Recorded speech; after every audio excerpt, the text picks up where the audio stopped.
Bismillahirrahmanirrahim. Assalamualaikum warahmatullahi wabarakatuh. Innal hamdalillahi nahmaduhu wa nasta'inuhu wa nastaghfiruh wa na'udzu billahi min shururi anfusina wa sayyiati a'malina. May yahdihillahu fala mudilla lahu wa may yudlil fala hadiya lahu. أشهد أن لا إله إلا الله وحده لا شريك له وأشهد أن محمدا عبده ورسوله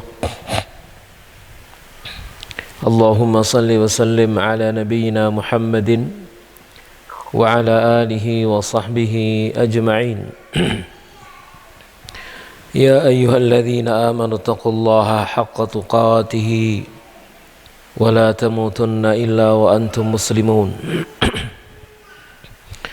يا أيها الناس اتقوا ربكم الذي خلقكم من نفس واحدة وخلق منها زوجها وبث منهما رجالا كثيرا ونساء واتقوا الله الذي تساءلون به والأرحام إن الله كان عليكم رقيبا يا أيها الذين آمنوا اتقوا الله وقولوا قولا سديدا يصلح لكم أعمالكم ويغفر لكم ذنوبكم ومن يطع الله ورسوله فقد فاز فوزا عظيما أما بعد فإن أصدق الحديث كتاب الله وخير الهدي هدي محمد صلى الله عليه وعلى آله وسلم وشر الأمور محدثاتها وكل محدثة بدعة وكل بدعة ضلالة وكل ضلالة في النار. Jamaah sekalian rahimani wa rahimakumullahu ta'ala, para hadirin dan hadirat yang berbahagia rahimani wa rahimakumullah, semoga Allah subhanahu wa ta'ala melimpahkan rahmatnya kepada kita semuanya.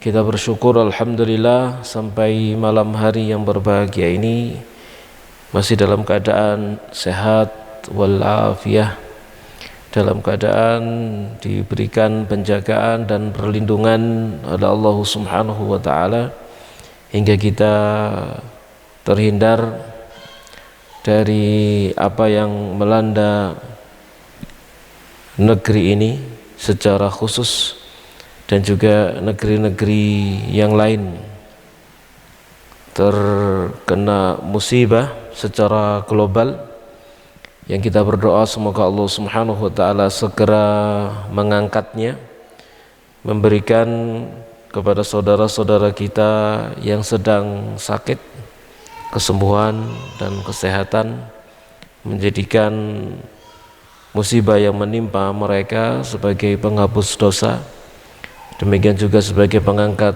derajat mereka di sisi Allah subhanahu wa ta'ala, penambah pahala dari sisi Allah subhanahu wa ta'ala, diberikan kesabaran untuk mereka, demikian juga bagi saudara-saudara kita yang kemudian wafat, semoga diberikan pahala yang sebesar-besarnya, dihapus dosa-dosanya, sebagai sebab Allah subhanahu wa ta'ala memberikan ampunan dan rahmat kepada mereka. Dan kita yang diberikan oleh Allah subhanahu wa ta'ala nikmat sehat seperti ini, maka mari kita syukuri dan kita gunakan sebaik-baiknya untuk mendekatkan diri kita kepada Allah subhanahu wa ta'ala. Karena dunia ini isinya adalah bala, isinya adalah ujian. Liyabluwakum ayyukum ahsanu amala. Allah ingin menguji kalian, menguji kita semuanya, mana di antara kalian, mana di antara kita semuanya yang terbaik amalnya. Namanya ujian, ada orang diuji dengan kebahagiaan, ada yang diuji dengan kesusahan, ada yang diuji dengan kesehatan, ada yang diuji dengan sakit, dan seterusnya. Itu adalah isi daripada dunia ini. Kita yang sekarang bisa hadir di tempat ini juga dalam rangka ujian. Diuji oleh Allah subhanahu wa ta'ala dengan kesehatan, kita gunakan untuk apa? Diuji oleh Allah subhanahu wa ta'ala dengan waktu luang, kita isi dengan yang bagaimana. Walhasil semua adalah ujian, dan nanti kita semua akan dimintai bertanggungjawaban oleh Allah subhanahu wa ta'ala. Kita akan menghadap Allah semuanya, kita akan mempertanggungjawabkannya, kita akan ditanya oleh Allah Subhanahu wa taala, maka dari sanalah nanti masing-masing orang itu akan mendapatkan balasan dari setiap amal yang dia kerjakan. In kana khairan fa khairan wa in kana syarran fa syarran. Kalau baik maka kebaikan, kalau buruk maka keburukan. In wajada khairan, kalau mendapatkan kebaikan, falyahmadillah, maka hendaknya dia memuji Allah. Wa in wajada ghaira dzalik, kalau ternyata kemudian dia menepati yang selain itu, fala yalumanna illa nafsah, maka jangan mencela kecuali dirinya sendiri. Maka ini semuanya ya tergantung dengan diri kita masing-masing. Nikmat-nikmat yang Allah berikan kepada kita gunakan untuk apa, kita manfaatkan untuk apa, kita isi dengan yang bagaimana, itu kemudian tergantung kepada diri kita semuanya setelah pertolongan dari sisi Allah Subhanahu wa ta'ala. Dan inilah yang senantiasa kita minta kepada Allah Subhanahu wa ta'ala tiap hari kita berdoa, iyyaka na'budu wa iyyaka nasta'in, kepadamu kami menyembah dan kepadamu ya Allah kami mohon pertolongan. Tanpa pertolongan Allah, tanpa bantuan dari sisi Allah, tanpa ma'unah, perlindungan, penjagaan, pengokohan, peneguhan, penetapan iman, maka orang itu akan bisa tersesat dari jalan Allah Subhanahu wa ta'ala. Maka sering-seringlah kita berdoa sebagaimana doa yang sering dibaca oleh Rasulullah sallallahu alaihi wasallam, ya muqallibal qulub tsabbit qalbi ala dinik, ya wahidat, yang membolak-balikkan hati, kokohkan hati di atas agamamu. Ini yang kita minta kepada Allah Subhanahu wa ta'ala. Dengan kekokohan agama, keteguhan agama, keteguhan iman dalam dada kita, maka kita bisa mengarungi kehidupan dunia ini apapun bentuk badai nanti yang akan menghantam. Maka semoga Allah Subhanahu wa tetap meneguhkan kaki-kaki kita di atas Islam dan sunnah Rasulullah sallallahu alaihi wa alihi wasallam. Salawat serta salam semoga senantiasa tercurah kepada Nabi kita Muhammad sallallahu alaihi wa alihi wasallam. Malam hari yang berbahagia ini, mari kita lanjutkan kajian kita pembahasan Kutaib mi'atu wasilatin liyuhibbakallahu wa rasuluh, 100 sarana wasilah agar Allah dan Rasulnya mencintaimu. Kalau tidak salah ya, insyaallah, karena di kitabnya ada tandanya di sini. Kita sampai pada sarana yang ke-12. Pertemuan terakhir kita sarana yang ke-11. Sekarang kita akan lanjutkan dengan sarana yang ke-12. Al-wasilatu tsaniyatu asyar. Sarana yang ke-12. Dan alhamdulillah buku ini, kitab ini sudah selesai saya terjemah. Bagi yang inginkan terjemahannya silakan menghubungi Akhi Andi. Ngobrol sendiri. Nah, nanti ya silakan menghubungi Akhi Andi Le untuk buku terjemahnya. Gitu ya, Akhi Andi Le. Gitu ya.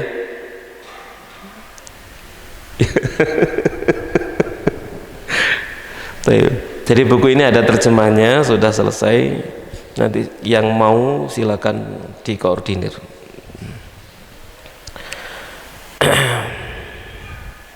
Kita malam hari ini membahas al-wasilatu tsaniyatu asyar, sarana yang ke-12, yaitu at-tamassuku bi sunnatin Nabi sallallahu alaihi wasallam, berpegang teguh dengan sunnah Nabi sallallahu alaihi wasallam.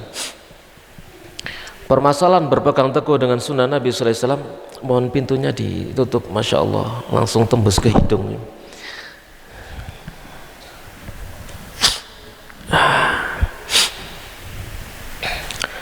Taib at-tamassuku bi sunnatin Nabi sallallahu alaihi wasallam, berpegang teguh dengan sunnah Nabi sallallahu alaihi wasallam.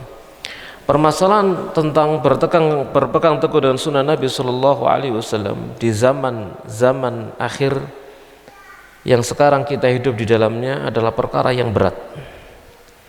Yang sampai dikatakan oleh Nabi sallallahu alaihi wasallam, al-qabid seperti kal-qabid 'alal jamr.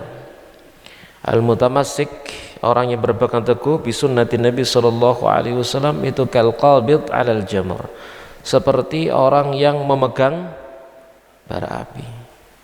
Bara api dipegang ya jelas panas, kepanasan. Panas, kepanasan. Kalau dipegang tangan terbakar, kalau kemudian tangan dibuka bara api lepas. Itu ibarat ungkapan yang diungkapkan oleh Rasulullah sallallahu alaihi wasallam tentang zaman akhir, zaman mendekati hari kiamat, di mana orang-orang yang berpegang teguh dengan sunnah itu mendapatkan apa? Ujian. Ujian yang berat seperti itu. Seperti orang yang memegang bara api, pasti tangannya terbakar. Di zaman kita seperti ini, jamaah sekalian rahmani wa rahmakumullahu taala, orang yang mengamalkan sunnah Nabi sallallahu alaihi wasallam, berpegang teguh dengan sunnah Nabi sallallahu alaihi wasallam, sudah menjadi sunnahnya mendapatkan berbagai macam apa? Tantangan. Itu di mana-mana.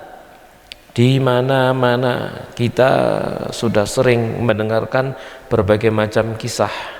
Kita sudah sering mendengarkan, melihat, membaca, mengalami, kan gitu ya. Mengalami sendiri bagaimana beratnya, bagaimana tantangannya orang kembali kepada sunnah. Orang kembali untuk mempertahankan sunnah, berpegang teguh dengan sunnah. Tantangannya berat. Ada intimidasi, ada pengusiran, kan gitu ya, ada perlawanan, bahkan mungkin sampai pada taraf ada ancaman pembunuhan ya, dan lain sebagainya ya, ada sampai perceraian terjadi gara-gara yang demikian. Gara-gara apa? Berpegang teguh dengan sunnah. Namun itulah yang ditunjukkan dan diperintahkan oleh Rasulullah sallallahu alaihi wasallam. Orang yang berpegang teguh dengan sunnah Nabi sallallahu alaihi wasallam, maka seperti orang yang dia mengendarai bahtera Nabi Nuh. Siapa yang ikut maka dia selamat, siapa yang dia tidak ikut maka dia pasti binasa. Ya. Jadi di akhir zaman mengikuti sunnah Nabi sallallahu alaihi wasallam seperti mengendarai kapal Nabi Nuh alaihi salatu wasallam. Nah, sekarang kita akan membahas tentang at-tamassuku bi sunnatin Nabi. Berpegang teguh dengan sunnah Nabi sallallahu alaihi wasallam ini termasuk di antara sarana dan sebab datangnya cinta Allah dan Rasulnya. Allah tabaraka wa ta'ala berfirman dalam surah Al-Ahzab ayat yang ke-21, laqad kana lakum, dan sungguh telah ada untuk diri kalian fi Rasulillah, pada diri Rasulullah sallallahu alaihi wasallam, uswatun hasanah, suri tauladan yang baik. Bagi siapa? Liman kana yarjullah, bagi orang yang dia berharap bertemu Allah, wal yaumal akhir, dan dia berharap selamat pada hari akhir. Pengen ketemu Allah dalam keadaan selamat, pengen pada hari akhir dalam keadaan selamat, maka syaratnya adalah apa? Menjadikan Rasulullah sallallahu alaihi wasallam sebagai suri tauladan. Suri tauladan dalam hal apa? Dalam hal apa yang dibawa oleh Rasulullah sallallahu alaihi wasallam. Rasulullah sallallahu alaihi wasallam membawa risalah kenabian yang isinya adalah perintah dan larangan, yang isinya adalah berita-berita tentang perkara-perkara gaib, apa yang harus diimani, apa yang harus diyakini, berkaitan dengan masa lalu, masa sekarang atau masa yang akan datang, berkaitan dengan perkara-perkara gaib, apa yang ada setelah kematian, apa yang ada di alam kubur, apa yang ada setelah bangkit dari alam kubur, tentang surga dan neraka. Itu semua wajib diimani, dan itu yang dibawa oleh Rasulullah sallallahu alaihi wasallam. Jadi kita mensuri tauladan Nabi sallallahu alaihi wasallam dalam hal kita beribadah kepada Allah tabaraka wa taala, dalam syariat-syariat Nabi sallallahu alaihi wasallam. Bagaimana Nabi sallallahu alaihi wasallam bermuamalah, bagaimana aturan Nabi sallallahu alaihi wasallam dalam berpuasa, bagaimana aturan Nabi sallallahu alaihi wasallam dalam salatnya, bagaimana aturan Nabi Shallallahu Alaihi Wasallam dalam berjual beli, melakukan akad dan seterusnya. Kita mencontoh Nabi Shallallahu Alaihi Wasallam. Adapun perkara-perkara dunia, maka ya kaidahnya antum a'lamu bi umurid dunyakum, kalian lebih tahu tentang perkara urusan agama kalian. Jadi kita menjadikan Nabi Shallallahu Alaihi Wasallam suri tauladan, kita mencontoh beliau dalam hal perkara yang beliau bawa,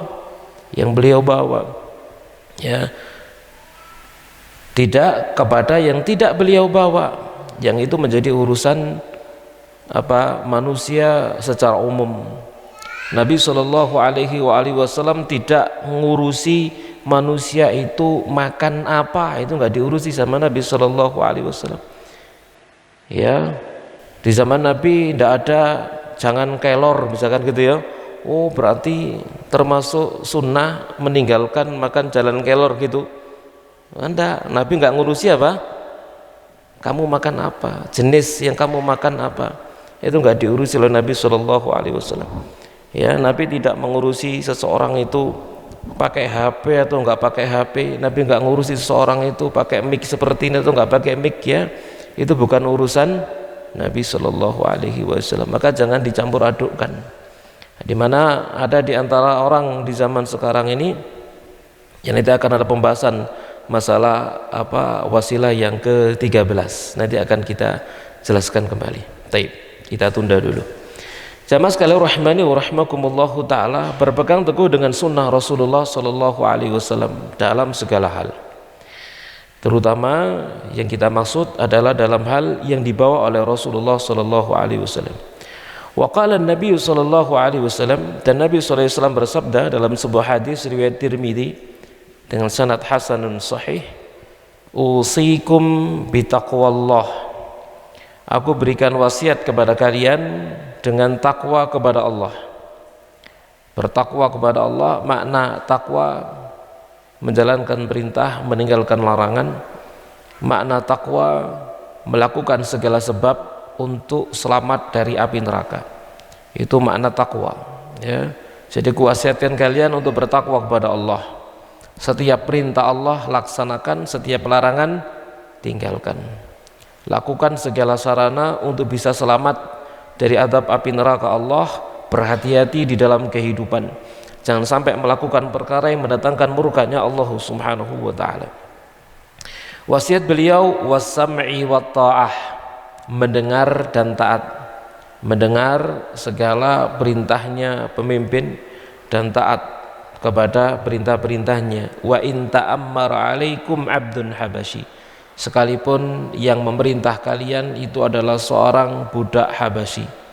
Seorang budak Habasyi, kata Nabi Shallallahu Alaihi Wasallam, di mana termasuk syarat seseorang itu menjadi pemimpin diantaranya adalah merdeka.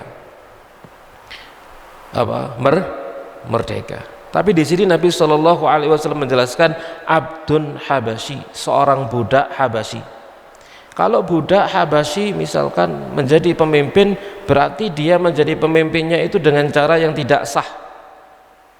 Dengan cara yang tidak sah. Mungkin kudeta, atau mungkin dia bunuh, ya kudeta tadi itu ya, dia membunuh pemimpinnya, kemudian dia mengangkat dirinya sebagai pemimpin misalkan. Kalau dia sudah jadi pemimpin seperti itu, maka demi menjaga darah seluruh kaum muslimin, maka kewajiban berikutnya adalah as-sam'u wa ta'ah, mendengar dan taat. Wa in ta'ammara 'alaikum 'abdun Habasyi, sekalipun yang memerintah kalian adalah seorang budak Habasyi. Lalu beliau bersabda mengingatkan akan keadaan beragama nanti di akhir zaman, wa innahu, dan sesungguhnya man ya'ish minkum, siapa yang hidup di antara kalian, fasayara ikhtilafan katsiran, maka dia nanti akan melihat perselisihan yang banyak. Ikhtilafan katsiran, perselisihan yang banyak. Bukan hanya sekedar 1-2 perselisihan, tapi katsiran, banyak perselisihan. Dan itu ya kita alami di zaman kita saat sekarang ini. Dan itu sudah dimulai sejak zaman Utsman radhiyallahu taala anhu. Utsman, Ali dan seterusnya sampai hari kita, sampai hari ini. Sampai hari di mana kita hidup sekarang. Fasayara ikhtilafan katsiran, dia akan melihat perselisihan yang banyak. Namun kemudian Nabi Shallallahu Alaihi Wasallam memberikan solusi saat melihat adanya berbagai macam perselisihan itu. Tidak dibiarkan oleh Nabi Shallallahu Alaihi Wasallam menjelaskan masalah tanpa memberikan solusinya. Tatkala melihat masalah dengan banyaknya perselisihan seperti itu, apa petunjuk Nabi, solusi dari Nabi Shallallahu Alaihi Wasallam? Fa'alaikum bisunnati, maka wajib bagi kalian dengan sunnahku, berpegang teguh dengan sunnahku, kembali kepada sunnah Rasulullah Sallallahu Alaihi Wasallam. Perselisihan apapun kembali kepada sunnah Nabi Sallallahu Alaihi Wasallam. Wa sunnatil khulafa'ir rasyidin al-mahdiyyin, dan sunnahnya khulafa ar-rasyidin al-mahdiyyin. Sepakat para ulama yang dimaksud khulafa ar-rasyidin adalah Abu Bakar, Umar, Utsman, Ali radhiyallahu ta'ala anhum ajma'in, dan sebagian yang lain menambahkan Umar ibnu Abdul Aziz rahimahullahu ta'ala. Ya, jadi sunnah khulafa ar-rasyidin al-mahdiyyin. Lalu apa kata Nabi? Addu 'alaiha, gigitlah oleh kalian dengan gigi geraham. Gigitlah oleh kalian dengan gigi geraham.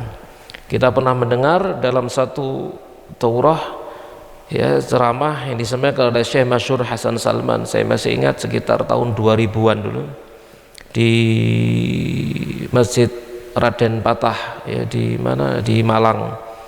Mungkin Akhian Dile masih ingatnya, saat itu beliau mengisi ya, Syekh Masyhur Hasan Salman menjelaskan tentang masalah ini, menjelaskan tentang hadis ini. Addu 'alaiha, bila menjelaskan, perhatikan kata beliau. Setelah beliau menyebutkan alaikum bisunnati wa sunnatil khulafa ar-rasyidin al-mahdiyyin, redaksi yang lainnya min ba'di, beliau menyebut dua sunnah, sunnah beliau kemudian juga sunnah khulafa ar-rasyidin. Lalu beliau menyebut addu 'alaiha, gigitlah oleh kalian 'alaiha, atasnya, tidak 'alaihima. Ya, dua tapi dijadikan satu. Kalau dua seharusnya 'alaihima, tapi oleh Nabi jadikan satu, 'alaiha, menunjukkan bahwasanya sunnah Nabi dan sunnah khulafaur rasyidun itu apa? Satu, tidak terpisah.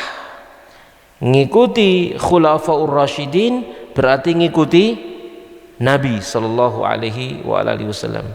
Sunnahnya khulafaur rasyidin adalah sunnahnya Nabi Sallallahu Alaihi Wasallam. Nah, nanti akan ada kaitannya dengan pembahasan al-wasilah tsalitsah asyar yang ke-13. Nanti akan ada kaitannya, nanti akan saya jelaskan di sana. Addu 'alaiha bin nawajidh, gigitlah oleh kalian sunnah itu dengan gigi geraham. Bin nawajidh, dengan gigi geraham. Ini sebuah ungkapan kinayah memegangnya dengan kuat. Kalau pakai gigi geraham, menggigitnya di sini itu kuat. Beda kalau pakai gigi depan, bisa ambrol giginya kan gitu ya, merotoli kalau pakai gigi depan. Pakai gigi sebelah sini, gigit dengan gigi geraham, gigit dengan kuat. Wa iyyakum wa muhtatsatil umur, hati-hati kalian dari perkara-perkara baru. Yang dimaksud perkara baru di sini, ingat, perkara baru fiddin, dalam urusan agama, bukan perkara baru dalam urusan dunia. Karena yang dibawa oleh Nabi Shallallahu Alaihi Wasallam adalah urusan agama, urusan syariat. Jadi hati-hati kalian dari perkara baru, barang baru, urusan agama, bukan urusan dunia. Gitu ya, barang baru urusan agama, bukan urusan dunia. Ya, bukan urusan dunia. Urusan pakaian misalkan modelnya, jenisnya, warnanya, kan gitu ya, namanya, terserah, kembali kepada manusia. Ya, Nabi tidak mengurusi model merek seperti itu ya, makanan, kendaraan dan apapun, alat transportasi, alat komunikasi dan lain sebagainya, Nabi tidak ngurusi itu semuanya. Jadi perkara baru di sini adalah perkara baru urusan apa? agama. Hati-hati kalian dari segala perkara baru yang itu bagian, dikatakan bagian dari agama. Kenapa? Fa inna kulla bid'atin dhalalah, karena setiap yang bid'ah itu adalah sesat. Inti pokok pembahasannya, kembalikan semuanya kepada sunnah Nabi Sallallahu Alaihi Wasallam. Kita mau melakukan sesuatu, misalkan, atau ada orang membawa satu amaliyah tertentu, misalkan, kok kita belum tahu dalilnya, misalkan, ya tidak perlu diamalkan, tidak perlu diamalkan. Tidak ada dalil dari Nabi Shallallahu Alaihi Wasallam tentang amal tertentu, tentang zikir tertentu, tentang salawat tertentu, tentang puasa tertentu, atau tentang amal apapun yang tertentu, ya, tentang bagian dari amalia yang dikait-kaitkan dengan din, dikait-kaitkan dengan syariat, maka harus dikembalikan kepada sunnah Rasulullah Sallallahu Alaihi Wasallam. Adakah sunnahnya? Adakah Nabi Sallallahu Alaihi Wasallam memerintahkannya? Adakah Nabi Sallallahu Alaihi Wasallam itu mengamalkannya? Adakah Nabi Sallallahu Alaihi Wasallam itu membiarkannya? Karena kadang ada sunnah Nabi Sallallahu Alaihi Wasallam tidak melakukannya, tapi beliau menyuruhnya. Nabi Sallallahu Alaihi Wasallam tidak melakukannya, tapi beliau membiarkannya, gitu ya. Maka kembali kepada sana. Sama sekalian rahimani wa rahimakumullahu ta'ala. Itu dari sisi amaliyah. Pun demikian dari sisi akidah, dari sisi keyakinan. Banyak di zaman kita saat sekarang ini akidah-akidah, keyakinan-keyakinan, ya, yang dikaitkan, disematkan kepada Islam, padahal Islam berlepas diri dari segala keyakinan itu. Untuk bisa mengetahuinya bagaimana? Kembali kepada sunnah Rasulullah Sallallahu Alaihi Wasallam. Maka siapa yang berpegang teguh dengan sunnah Nabi, kembali kepada sunnah Nabi Sallallahu Alaihi Wasallam, tidak beramal dan tidak berkeyakinan kecuali sesuai dengan sunnah Rasulullah Sallallahu Alaihi Wasallam, maka pasti benar, pasti selamat, pasti benar, pasti selamat. Kan gitu ya. Kenapa? Karena dalilnya jelas, landasannya jelas, pegangan dan pijakannya jelas, pegangannya jelas. Qala Allah, qala Rasul, maka pasti selamat. Ya, tidak mungkin tidak selamat. Adapun yang tidak berpegang teguh dengan sunnah Rasulullah Sallallahu Alaihi Wasallam, misalkan dalam satu amaliyah tertentu ditanya, ya, dia tidak bisa mendatangkan dalilnya dari Nabi Sallallahu Alaihi Wasallam, misalkan ini hanya sekedar ucapan fulan, ini hanya sekedar bikinan fulan, gitu ya, ini hanya sekedar ajaran fulan, dulu aku mendapatkannya dari fulan dan fulan, tapi tidak bisa ditelusuri sampai kepada Rasulullah Sallallahu Alaihi Wasallam, atau dengan kata lain itu adalah bikinan-bikinan, maka tidak akan pernah kita merasa yakin akan kebenarannya, tidak akan pernah kita merasa yakin hal itu diterima oleh Allah Subhanahu wa Ta'ala. Paling banter mosok gak diterima, kan gitu ya, paling banter mosok gak diterima, ini kan amal baik, gitu ya, ini kan zikir baik, apa salahnya, kan gitu ya. Ya, paling seperti itu, apa salahnya, mosok gak diterima, ini kan bagus, ini kan baik, dan seperti itu. Jadi akan muncul ungkapan-ungkapan demikian. Tapi kalau kita di dalam beramal itu berpegang dengan sunnah Nabi Sallallahu Alaihi Wasallam, maka kita akan bisa memastikan amal ini diterima oleh Allah Subhanahu wa Ta'ala, amal ini benar dan amal ini baik. Dalilnya qala Rasul Sallallahu Alaihi Wasallam. Kita mengamalkannya penuh dengan keyakinan, kita mengamalkannya penuh dengan keteguhan. Adapun yang selain itu, maka tidak yakin di dalam mengamalkannya, hanya beramal berdasarkan perasaan saja. Maka ada kaitannya dengan hal ini, kita jelaskan juga al-wasilatu tsalitsatu asyar, Sarana yang ke-13. Apa sarana yang ke-13? Kelanjutan dari sarana yang ke-12. La tad'u ila bid'ah.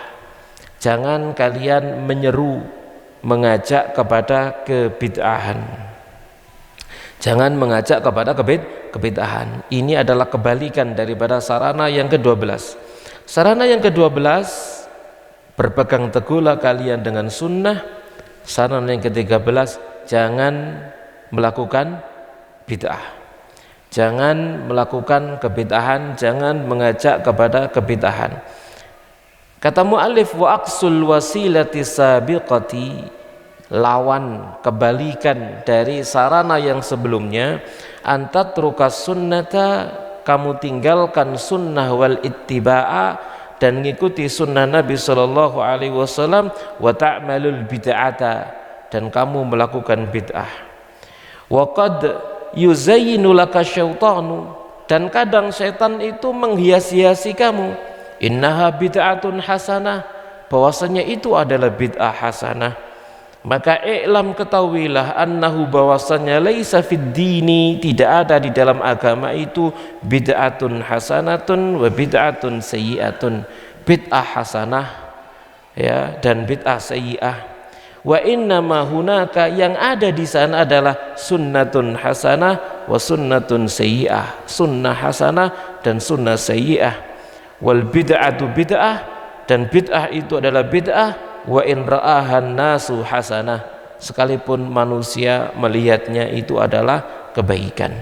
Jamaah sekalian rahimani wa rahimakumullahu taala, memang ada di antara para ulama rahimahumullahu ta'ala yang membagi bid'ah itu ada dua, ada bid'ah hasanah, ada bid'ah sayyi'ah. Memang ada yang membaginya, seperti yang disebutkan oleh Imam As-Suyuti rahimahullahu ta'ala di dalam kitab beliau Al-Amru bil ittiba'i wan nahyu 'anil ibtida', perintah untuk mengikuti sunnah dan larangan dari melakukan bid'ah. Imam Suyuti punya kitab itu, Al-Amru bil ittiba' wan nahyu 'anil ibtida'. Dan diantaranya beliau menukil perkataan Imam Asy-Syafi'i rahimahullahu ta'ala, yang beliau menyebutkan al-bid'atu bid'atan, bid'ah itu ada dua, hasanatun wa sayyi'ah. Ada bid'ah yang hasanah, ada bid'ah yang sayyi'ah. Namun ingat, tidak titik di situ, lanjutkan kalimat Imam Syafi'i rahimahullahu ta'ala. Apa kelanjutan kalimat Imam Syafi'i rahimahullahu ta'ala? Fama wafaqas sunnah, maka apapun yang sesuai dengan sunnah, fahuwa hasanah, maka itu hasanah. Wa ma khalafas sunnah fahiya sayyi'ah, maka apapun yang tidak sesuai dengan sunnah, maka itu adalah sayyi'ah. Nah, ini kaidah yang tidak boleh dilupakan para ulama yang membagi tadi itu, ada bid'ah hasanah, ada bid'ah sayyi'ah. Apa itu bid'ah hasanah? Ma wafaqas sunnah, apa yang sesuai dengan sunnah. Nah, kalau sesuai dengan sunnah ya bukan bid'ah namanya, apa? Sunnah, gitu ya. Kalau sesuai dengan sunnah, maka itu adalah sunnah. Ya, kalau tidak sesuai dengan sunnah, maka itu adalah bid'ah. Maka ungkapan itu sebenarnya hanya sekedar ungkapan lughawiyah. Ya, ungkapan apa? Lughawiyah saja, secara bahasa. Buktinya apa? Kemudian Imam Suyuti rahimahullahu ta'ala di dalam kitab beliau itu menerangkan contoh-contoh bid'ah sayyi'ah banyak sekali, tapi tidak menyebutkan contoh bid'ah hasanah. Tidak ada. Kenapa? Karena bid'ah hasanah dimaksud apa? Sunnah, gitu ya. Kemudian beliau mencontohkan tentang sholat bid'ah, sholat raghaib misalkan, gitu ya. Ya, tentang puasa bid'ah beliau sebutkan, dan banyak hal ya beliau sebutkan. Setelah menjelaskan tentang pembagian itu, lalu beliau menyebutkan contoh-contoh bid'ah sayyi'ah, beliau sebutkan banyak. Jamaah sekalian rahimani wa rahimakumullahu taala. Kemudian ada di antara sebagian orang berdalil dengan perbuatan Umar misalkan tatkala berdalil dengan adanya apa bid'ah hasanah, misalkan berdalil dengan perbuatan Umar tatkala beliau mengatakan nikmatul bid'ah hadhihi tentang sholat tarawih, maka kita katakan Umar itu adalah khulafa ar-rasyidun.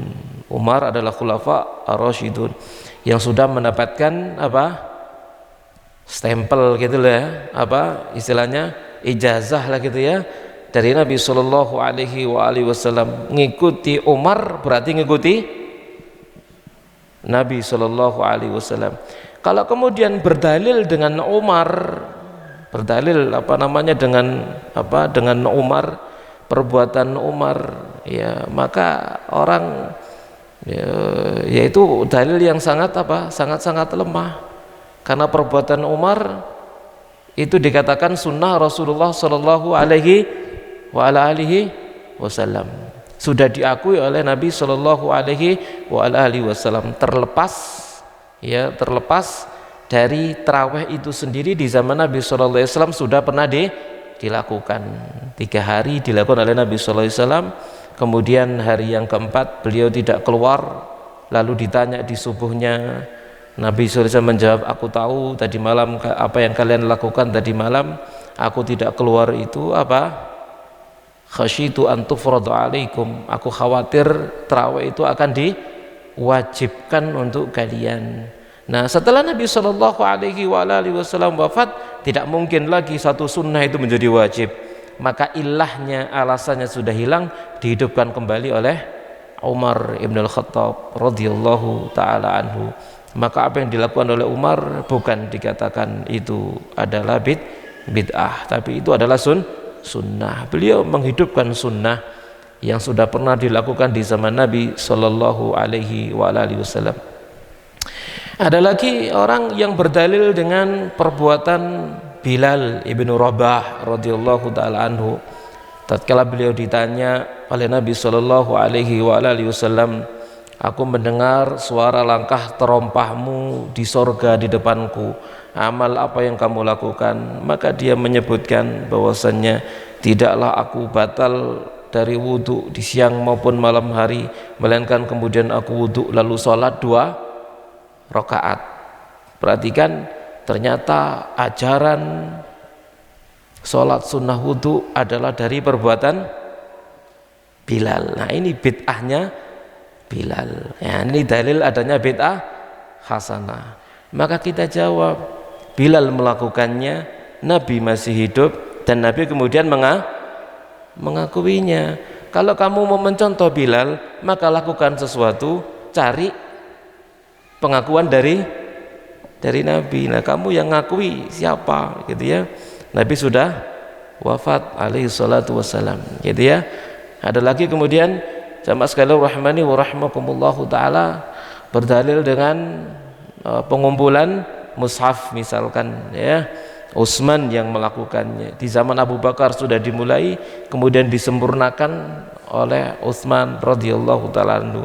Lagi-lagi itu perbuatan khulafa ar-rasyidun yang sudah mendapatkan legal dari Nabi sallallahu alaihi wasallam, alaikum bisunnati wa sunnatil khulafa ar-rasyidina al-mahdiyina min ba'di. Maka mengikuti mereka adalah mengikuti sunnah dan bukan bid'ah. Jamaah sekalian rahimani wa rahmakumullahu taala. Dan banyak hal yang kalau kita ingin membahasnya, maka pembahasan tersebut akan menjadi panjang dan melebar tentunya.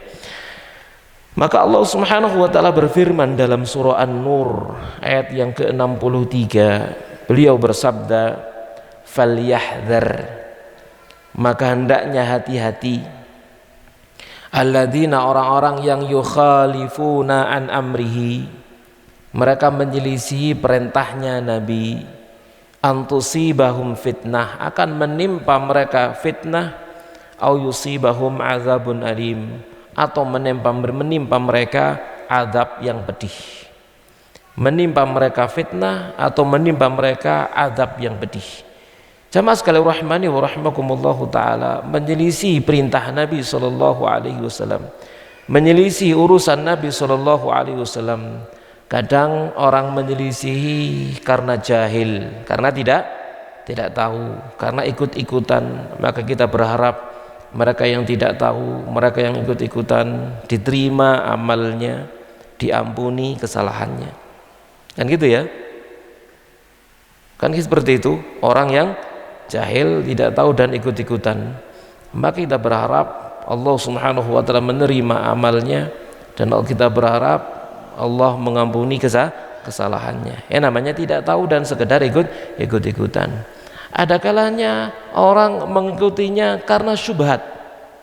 Karena apa? Syubhat. Karena syubhat. Gitu ya. Karena syubhat, ya ilmu yang sampai kepada dia rancu, terkena syubhat, tidak ada kesengajaan dia menyelisih perintah Allah. Dan ini banyak juga. Pertama tadi itu banyak, yang kedua ini juga banyak. Maka kita pun demikian berharap semoga Allah Subhanahu wa taala memaafkan. Tapi yang bermasalah itu adalah orang yang sengaja. Gitu ya, yang sengaja, yang tidak ada syubhat sebenarnya bagi dirinya, tetapi karena sombong. Disampaikan qala Allah, qala Rasul, dia tidak mau. Dia sombong, dia angkuh. Gitu ya, menolak qala Allah, menolak qala Ar-Rasul. Nah, ini jamaah sekalian rahimakumullah taala akan terkena dimaksud oleh Allah fitnatun tusibahum fitnatun au yusibahum azabun alim. Terkena fitnah di dunia, dia tidak akan mau mengikuti kebenaran, dia tidak akan mau mengikuti apa yang nampak di hadapan matanya itu adalah sebuah kebenaran karena kesombongannya. Ya, karena kesombongannya, karena kedudukannya misalkan di tengah masyarakat. Ya, atau karena jabatannya atau karena apapun. Kalau fitnah dia dapatkan di dunia seperti itu, maka akan menimpa berikutnya azabun alim, azab yang pedih di sisi Allah Subhanahu wa taala atau di akhirat. Yang kita sudah sering mungkin dibacakan atau pembahasan dalam masalah akidah tentang haud, tentang telaga Nabi sallallahu alaihi wasallam, di mana Nabi sallallahu alaihi wasallam menjelaskan ana faratukum alal haudi, aku akan menunggu kalian, mempersiapkan untuk kalian, menjamu kalian, gitu ya, di telaga Nabi sallallahu alaihi wasallam. Nabi menyiapkan, Nabi menunggu di telaga Nabi sallallahu alaihi wasallam. Lalu kemudian umatnya datang. Dan Nabi Shallallahu Alaihi Wasallam itu mengenal umatnya dengan apa? Anggota wudu.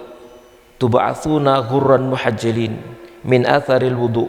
Kalian nanti itu akan dibangkitkan dalam keadaan ghurran muhajjalin. Mukanya itu bercahaya, tangan dan kakinya bercahaya. Dari situ Nabi Shallallahu Alaihi Wasallam mengenal umatnya. Lalu umatnya datang ke telaga Nabi Shallallahu Alaihi Wasallam, dilihat ada di antara mereka tidak bisa apa? Minum dari telaga Nabi Shallallahu Alaihi Wasallam. Nabi mengenalnya, berarti mukanya bercahaya, tangannya juga bercahaya. Tapi dia tidak bisa minum dari telaga Nabi Shallallahu Alaihi Wasallam. Berarti dia adalah min ahli shalah, termasuk golongan orang yang ahli salat. Min ahli wudu, termasuk golongan yang ahli wudu, ahli sholat, tapi tidak bisa minum dari telaga Nabi. Kita katakan mereka ahli sholat, ahli wudu. Nabi mengenalnya, dia adalah sebagai umatnya. Sementara Nabi mengenal umatnya itu dengan apa? Anggota wudu, bekas wudu. Kita perhatikan di situ jamaah sekalian rahimakumullah taala. Maka Nabi sallallahu alaihi wasallam saat itu bersabda, menyeru ummati, umatku. Maka dijawab ya kepada Nabi sallallahu alaihi wasallam, innaka la tadri ma ahdatsu ba'dak. Kamu tidak tahu perkara baru apa yang mereka perbuat setelahmu. Nah, ini yang membahayakan dan ini yang kita takutkan. Jamaah sekalian rahimakumullah taala. Makanya kita tidak mau mengamalkan sesuatu pun yang sunnah Nabi sallallahu alaihi wasallam tidak menerangkannya. Kita tidak mau melakukan satu amaliyah pun yang sunnah Nabi Shallallahu Alaihi Wasallam tidak menjelaskannya, tidak mencontohkannya, dan juga tidak ada riwayat beliau mendiamkan perkara itu dilakukan di tengah-tengah para sahabat. Kenapa kita tidak melakukannya? Karena kita takut, kita tidak berani, dan kita tidak lancang, dan kita tidak pede untuk melakukan sesuatu yang menyelisih sunnah Rasulullah Sallallahu Alaihi Wasallam.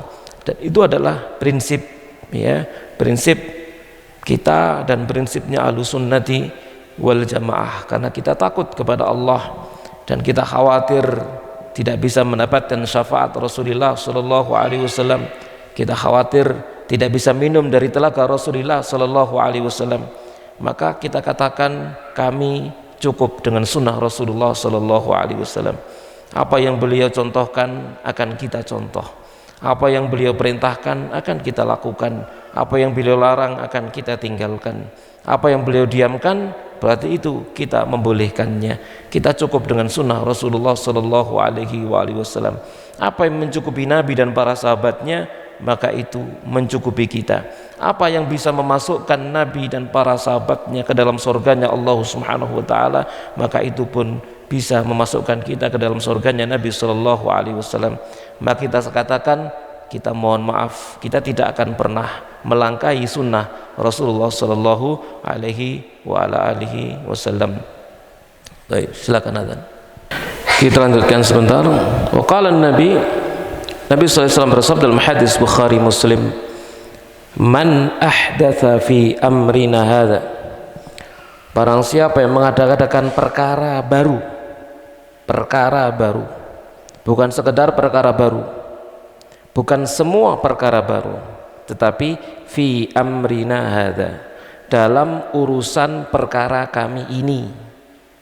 Perkara kami ini yang dimaksud apa? Syariat, risalah yang beliau bawa. Ini man ahdatsa fi amrina hadza, dalam urusan kami ini, perkara kami ini. Berarti perkara baru dalam urusan agama, bukan perkara baru dalam urusan dunia. Ma laisa minhu, apa yang perkara baru itu bukan bagian sedikit pun dari agama, fawaradun ay mardudun, maka amal itu akan tertolak. Oleh karena itulah ini yang menjadi pegangan, landasan kita. Kenapa kita tidak mau neko-neko? Kenapa kita tidak mau yang lain? Kita hanya mau yang nyunnah saja. Kita hanya mau yang nyunnah saja. Yang tidak nyunnah, kenapa kita tidak mau? Karena kita khawatir tertolak. Karena kita khawatir sia-sia. Karena kita tidak mau mengamalkan sesuatu yang kemudian kita tuas capek, tuas payah, tuas berkorban, ternyata kemudian tidak mendapatkan apa-apa. Nah, ini yang menjadi alasan dan dasar kenapa kita hanya mau yang nyunnah saja. Yang tidak nyunnah tidak mau. Karena Nabi memberikan pesan seperti ini, siapa yang mengadakan perkara baru dalam urusan ini yang bukan bagian darinya, maka amal itu tertolak. Wa qala Nabi, dan Nabi sallallahu alaihi wasallam bersabda, da'uni ma taraktukum, biarkan aku, tinggalkan aku apa yang kutinggalkan untuk kalian. Innama ahlaka man kana qablakum, sesungguhnya perkara yang membinasakan orang-orang yang ada sebelum kalian adalah kasratu su'alihim wa ikhtilafuhum ala anbiyaihim, banyaknya pertanyaan-pertanyaan mereka, permasalahan-permasalahan mereka, dan perselisihan mereka terhadap nabi-nabi mereka. Fa idza nahaitukum an syai'in, kalau aku larang kalian dari sesuatu, fajtanibu, tinggalkan. Wa idza amartukum bi amrin fa'tu minhu mastata'tum, kalau aku perintah kalian akan satu perkara, lakukan semampu kalian. Nah, ini yang kita tidak mau melanggarnya, yang ini kita tidak mau melangkahinya. Kita hanya akan mau melakukan perkara yang Nabi Shallallahu Alaihi Wasallam memerintahnya, dan apapun yang beliau larang kita tinggalkan, selesai sudah urusannya. Ini yang kita inginkan, dan ini yang menjadi pegangan kita. Kita tidak mau neko-neko, kita nggak mau nganehi. Kita hanya mau mengamalkan yang sesuai dengan sunnah Rasulullah Sallallahu Alaihi Wasallam, yang kita bisa mempertanggungjawabkan akan kebenarannya. kita akan bisa mempertanggungjawabkan akan keabsahannya, kita akan bisa mempertanggungjawabkan akan kesahihannya, kita akan bisa mempertanggungjawabkan akan jaminan diterimanya amal kita di sisi Allah Subhanahu wa taala. Pertanggungjawabannya jelas. Qala Allah, qala Rasul. Selesai. Ya jamaah sekalian rahimani wa rahimakumullahu taala. Di samping juga agama kita ini telah sempurna. Al-yauma akmaltu lakum dinakum wa atmamtu alaikum ni'mati wa raditu lakumul islama dina. Hari ini telah kusempurnakan untuk kalian agama kalian, kusempurnakan nikmatku atas kalian, aku ridha untuk kalian Islam ini sebagai agama untuk kalian. Yang namanya sempurna itu tidak butuh tambahan, apalagi dikurangi. Sudah sering kita sampaikan, manusia yang sempurna secara fisiknya, misalkan jarinya ada 5, jarinya ada 5 jempolnya ditambahin ngepang siji, disebut 6 kelainan. Jempolnya hilang 1 disebut cacat. Nah itu ya, agama ini pun seperti itu. Kalau ditambahi itu kelainan, kalau dikurangi cacat. Nah gitu ya, yang namanya kelainan tidak dibutuhkan, yang namanya cacat mengurangi fungsi, itu ya.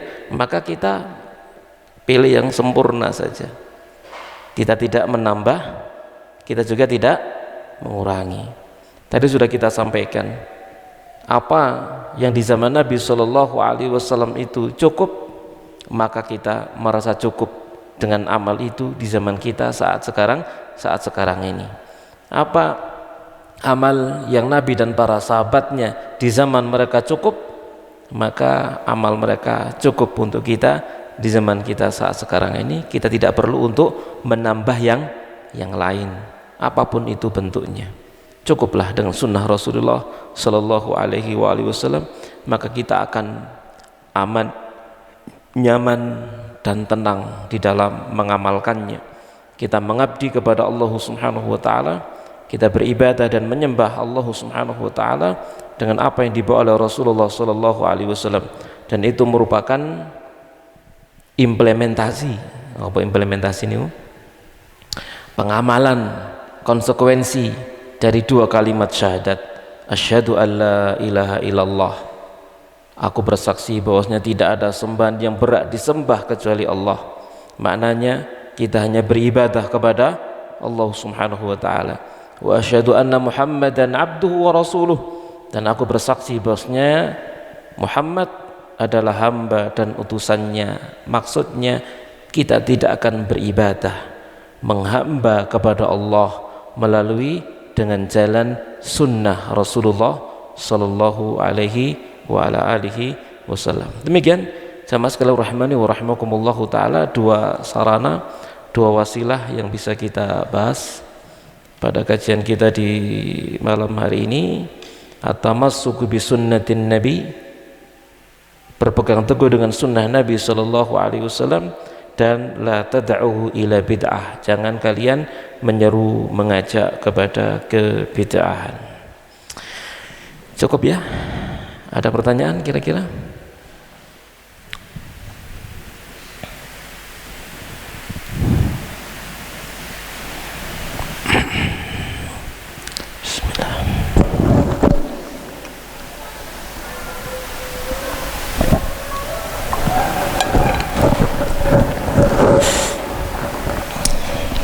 Tidak ada?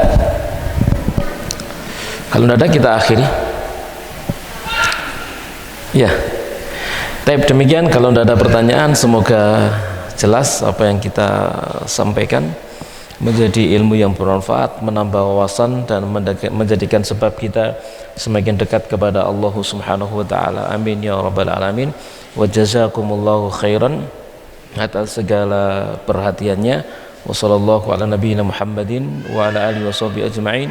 Subhanakallahumma bihamdik, asyhadu an la ilaha illa anta astaghfiruka wa atubu ilaik.